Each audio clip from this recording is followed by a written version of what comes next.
မွေးဖွားခြင်းနဲ့တည်ဆုံခြင်းကလွယ်လို့ရှင်သန်ရတဲ့ဂျာကာလာမှာရွေးချယ်လို့ရတဲ့ချမ်းသာနေရာတိုင်းလိုမှရှိတယ်။ဒါကြောင့်လေလူတွေဟာရှင်သန်ခြင်းကိုရွေးချယ်ခြင်းပဲလို့အတိတ်ပဲဖွင့်ကြတာပေါ့။ထပ်ပေါက်ပိတ်တယ်ဆိုတဲ့အခြေအနေတချို့ဟာ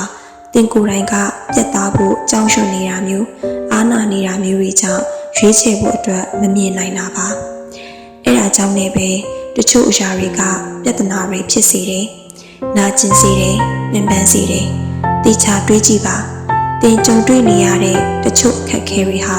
အခြားတစ်ခုကိုရွေးချယ်လို့ရပါလျက်နဲ့တင်ကိုယ်တိုင်မရွေးချယ်ခဲ့မိလို့မဟုတ်လား။ဘယ်သူကိုလက်ခံပြီးဘယ်သူကိုညှင်းပယ်မလဲဆိုတဲ့ရွေးချယ်ခွင့်ဟာကိုထိန်းချုပ်နိုင်တဲ့အရာဖြစ်တယ်။အာနာလိုလိုက်ရောစရာမလိုဘူး။မလုံနိုင်တာကိုမလုပ်ပေးနိုင်ဘူးညှင်းဆိုလို့ရတယ်။ကိုတန်ဖို့ဆိုတာကိုဘယ်အရာတွေကိုရွေးချယ်ပြီးဘယ်အရာကိုညှင်းပယ်တယ်လဲဆိုတဲ့အပေါ်မှာလည်းမူတည်တတ်တယ်။ချစ်မယ်မချစ်ဘူး၊သွားမယ်မသွားဘူး၊လုပ်မယ်မလုပ်ဘူး၊ပျော်မယ်မပျော်ဘူးဘယ်အရာကိုမဆိုရွေးလို့ရတယ်။တချို့နေရာမှာဆိုလက်ခံနဲ့လက်မခံဘူးဆိုတာထက်နှစ်ခုလုံးကကိုယ့်အတွက်အဆင်မပြေရင်နှစ်ခုစလုံးလက်မခံပါဘူးဆိုပြီးပြက်ပြက်တသားညှင်းလို့တော့ရပါသေးတယ်။ကိုယ့်အတွက်မနိုင်ဝန်ကိုအပင်ပန်းခံပြီးမရွေးချင်နဲ့